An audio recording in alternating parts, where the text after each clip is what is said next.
எரேமியாவின் தீர்க்கதரிசியின் புத்தகத்திற்கு நம்முடைய கவனத்தை நாம் திருப்புவோம். Let's turn our attention to the book of Jeremiah. 29ஆம் அதிகாரம் 13ஆம் வசனத்தை நாம் வாசிக்கலாம். The prophetical book of Jeremiah, chapter 29, shall we read verse 13.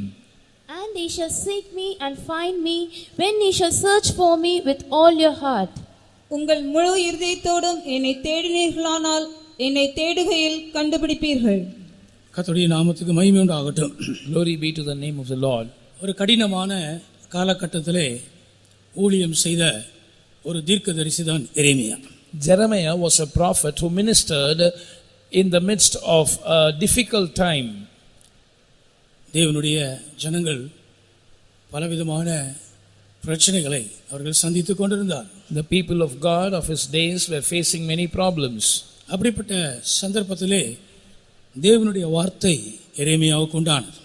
In such an occasion, the word of God came to Jeremiah. உங்கள் முழு இருதயத்தோடும் என்னை தேடினீர்களானால் என்னை தேடுகையிலே கண்டுபிடிப்பீர்கள் என்று தீர்க்கதரிசி கர்த்தருடைய வார்த்தையாக கூறினார். The prophet uttered the words of the Lord, saying, And ye shall seek me and find me when ye shall search for me with all your heart. கர்த்தருடைய நாமத்திற்கு மகிமை உண்டாவதாக. Glory be to the name of the Lord. ஆம், மனிதனுடைய பிரச்சனைகளுக்கெல்லாம் காரணம் அவன் முழு இருதயத்தோடு தேவனை தேடாமல் இருப்பதுதான். All the problems of a man are because he does not seek God with all of his heart. நம்முடைய காலங்களிலும் கூட உலகத்திலும் பிரச்சனைகளை காண்கிறோம், சபையிலும் கடினமான சூழ்நிலைகளை நாம் காண்கிறோம். Even in our days we find the world is full of turbulence and also the church is going through difficult parts. ஆம், இந்த பிரச்சனைகளை ஜெயிப்பது எப்படி? How to overcome these problems? ஆம், பிரியமானவர்களே, வேதம் அதற்கு சொல்லுகிற ஒரே தீர்வு உங்கள் முழு இருதயத்தோடும் என்னை தேடுங்கள். The only solution that the Bible has to offer for this is search me with all your heart. கர்த்தருடைய நாமத்திற்கு மகிமை உண்டாவதாக. Glory be to the name of the Lord. ஆம், தேவனை தேடும்போது அவருடைய முகத்தை நாம் காண முடியும். When we seek God, we can find his face. தேவனுடைய முகத்தை தேடுகிறவர்களுக்கு அவர் வெளிப்படக்கூடியவராக இருக்கிறார். Those who seek the face of God, the Lord manifests himself to them. 2ஆம் நாளாகமம் 7ஆம் அதிகாரம் 14ஆம் வசனம் இவ்விதமாக சொல்லுகிறது. 2 Chronicles chapter 7 and verse 14 says so. If my people which are called by my name shall humble themselves and pray and seek my face and turn from their wicked ways, then will I hear from heaven and will forgive their sin and will heal their land. என் நாமம் தரிக்கப்பட்ட என் ஜனங்கள் தங்களை தாழ்த்தி ஜெபம் பண்ணி என் முகத்தை தேடி தங்கள் பொல்லாத வழிகளை விட்டு திரும்பினால் அப்பொழுது பரலோகத்தில் இருக்கிற நான் கேட்டு அவர்கள் பாவத்தை மன்னித்து அவர்கள் தேசத்துக்கு சேமத்தை கொடுப்பேன். என் முகத்தை தேடினால் நான் அவர்கள் பாவத்தை மன்னித்து அவர்கள் தேசத்துக்கு சேமத்தை நான் கொடுப்பேன். If my people shall seek my face, I will forgive their sin and will heal their land. என் நாமம் தரிக்கப்பட்ட என் ஜனங்கள் தங்களை தாழ்த்த வேண்டும். If my people who are called by my name shall humble themselves, ஜெபம் பண்ண வேண்டும். they must pray. என் முகத்தை தேட வேண்டும். They must seek my face. ஆம், பிரச்சனைகளோடு அமர்ந்திருக்கிற ஒவ்வொருவருக்கும் தேவனுடைய ஆலோசனை அதுவாக இருக்கிறது. This is the counsel of God to everyone who is seated here with many problems. ஆம், உங்களுடைய பிரச்சனைகள் தீர்வதற்கு வழி, ஒரு மிக சிறந்த வழி தேவனுடைய முகத்தை தேடுவதுதான். The best solution for your problems is to seek God's face.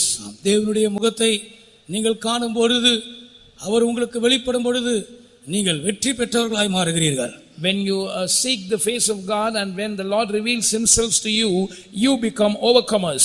உங்களுடைய பிரச்சனைகளை நீங்கள் மேற்கொள்ளுகிறீர்கள். You overcome all your problems. ஆண்டவருடைய நாமத்திற்கு மகிமை உண்டாகட்டும். Glory be to the name of the Lord. Solomon தேவனுடைய ஆலயத்திலே பிரதிஷ்டை பண்ணுகிற அந்த நாளிலே ஜெபித்தார். Solomon prayed like this on the day of the dedication of the Lord's temple. ஆம், அவர் கர்த்தருடைய முகத்தை எப்பொழுது தேட வேண்டும் என்று பல காரணங்களை அங்கே சொல்லுகிறது நாம் பார்க்கலாம். We find him mentioning many things as to when people of God must seek God's face. முதலாம் ராஜாக்கள் 8ஆம் அதிகாரம் 31 32 வசனங்களை நாம் வாசிக்கும் பொழுது, when we read from 1 Kings chapter 8 verses 31 and 32, If any man trespass against his neighbor, and an oath be laid upon him to cause him to swear, and the oath come before thine altar in this house, then hear thou in heaven, and do and judge thy servants, condemning the wicked to bring his way upon his head, and justifying the righteous to give him according to his righteousness. ஒருவன் தன் அயலானுக்கு குற்றம் செய்திருக்கையில் இவன் அவனை ஆணையிட சொல்லும்போது, அந்த ஆணை இந்த ஆலயத்திலே உம்முடைய பலிபீடத்திற்கு முன் வந்தால், அப்பொழுது பரலோகத்தில் இருக்கிற தேவரீர் கேட்டு துன்மார்க்கனுடைய நடக்கையை அவன் தலையின் மேல் சுமர பண்ணி அவனை குற்றவாளியாக தீர்க்கவும், நீதிமானுக்கு அவனுடைய நீதிக்கு தக்கதாக செய்து அவனை நீதிமானாக்கவும் தக்கதாய் உமது அடியாரை நியாயம் தீர்ப்பீராக. ஆண்டவருடைய நாமத்திற்கு மகிமை உண்டாகட்டும். glory be to the name of the Lord. தேவனை தேடும் பொழுது அவர்களை கர்த்தர் நீதிமான்களாய் மாற்றுகிறார். When we seek the Lord turns such people into righteous persons. அவனுக்கு நீதி கிடைக்கிறது. He gets righteousness. ஆண்டவருடைய நாமத்திற்கு மகிமை உண்டாகட்டும். glory be to the name of the Lord. 33ஆம் வசனத்திலே சத்ருவின் மேல் அவனுக்கு ஜெயம் கிடைக்கிறதை சொல்லுகிறார். Verse 33 mentions that such will get victory over their enemies. தேவனுடைய முகத்தை ஒரு மனுஷன் தேடும் பொழுது அவனுடைய தோல்வியான வாழ்க்கை மாறி அவனுடைய வாழ்க்கை வெற்றியாக மாறுகிறது. When a person seeks the face of God, his failure is changed and his life becomes a success. 35ஆம் வசனம் சொல்லுகிறது, வானம் அடைபட்டு போகுமானால் தேவனுடைய முகத்தை தேடினால் அவனுக்கு மழை கிடைக்கும் என்று சொல்லப்பட்டிருக்கிறது. Verse 35 goes on to say that when the heavens are shut up, if we seek the face of God, we will get rain. ஆண்டவருடைய நாமத்திற்கு மகிமை உண்டாவதாக. glory be to the name of the Lord. பிரியமானவர்களே, சாபங்கள் நீங்கும்படியாக தேவனுடைய முகத்தை தேட வேண்டும். We must seek the face of God for our curses to be removed from us. 37ஆம் வசனம் சொல்லுகிறது, Verse 37 says, பஞ்சங்கள், கொள்ளை நோய்கள், இப்படிப்பட்ட பிரச்சனைகளை மக்கள் சந்திக்கும் பொழுது அவர்கள் தேவனுடைய முகத்தை தேட வேண்டும் என்று சொல்லப்பட்டிருக்கிறார். It is mentioned there that when people face problems such as famine and pestilence and things like that, they must seek the face of God.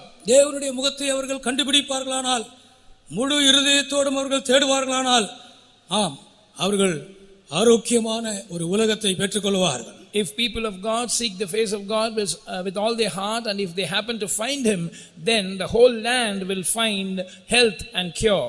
இந்த மாலை நேரத்திலே ஆரோக்கியமான ஒரு உலகத்தை தேவனால் தர முடியும் என்பதை நாங்கள் உங்களுக்கு சொல்ல விரும்புகிறோம். This evening we would like to tell you that God is able to give a healthy world. ஒரு ஆரோக்கியமான சரீரத்தை மனிதனுக்கு தரும்படியாக தேவனால் முடியும் என்பதை உங்களுக்கு நாங்கள் நினைவுபடுத்த விரும்புகிறோம். We want to remind you that God is able to give a healthy body to any man. ஆரோக்கியத்தை, சுகத்தை மனிதன் எப்படி பெற்றுக்கொள்ள முடியும்? How can a man receive healing and health? கர்த்தருடைய முகத்தை தேடுவதால் மட்டுமே அது சாத்தியமாகும். It will be possible only by seeking God's face. உங்கள் முழு இருதயத்தோடும் கர்த்தரை தேடுவீர்களானால் அவரை நீங்கள் கண்டுபிடிப்பீர்கள். If you shall seek the face of the Lord with all your heart, you shall find him. அருமையான ஊழியக்கார சகோதரன் சாட்சி சொன்னார். Beloved worker brother testified. கர்த்தர் அவருக்கு ஆபரேஷன் எல்லாம் செய்தார்.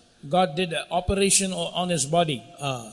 அவருடைய காயங்கள், அவருடைய பிரச்சனைகள் எல்லாம், சரீரத்திலே இருக்கிற பிரச்சனை எல்லாம் அது ஆட்டோமேட்டிக்கா தானாகவே அது சுகமானது. All his wound and all the problems that he had in his body were healed automatically.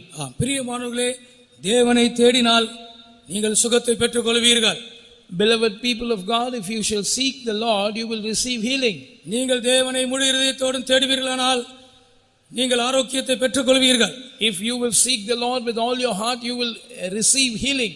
இயேசு நம்முடைய நடுவிலே உலாவிக் கொண்டிருக்கிறார். Jesus is moving in our midst. வைத்தியர் நம்முடைய நடுவிலே உலாவிக் கொண்டிருக்கிறார். The physician is walking in our midst.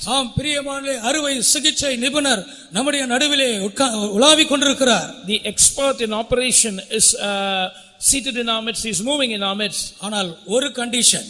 But there is one condition. முழு இருதயத்தோடும் நான் கர்த்தரை தேட வேண்டும். We must seek the Lord with all our heart. உங்களுடைய பிரச்சனைகள் எதுவா இருந்தாலும் பரவாயில்லை. No matter whatever might be your problem. பிரியமானவர்களே, முழு இருதயத்தோடும் தேடினால் நீங்கள் அவரை கண்டுபிடிப்பீர்கள். Beloved, if you shall seek the Lord with all your heart, you shall find him. கர்த்தருடைய முகத்தை தேடுவது ஒரு விசேஷமான ஒரு அனுபவமாக இருக்கிறது. it is a special experience to seek the face of God. ஆம், தேவனுடைய முகத்தை தேடும் பொழுது ஆசீர்வாதங்கள் கிடைக்கிறது. When we seek the face of God, we receive blessings.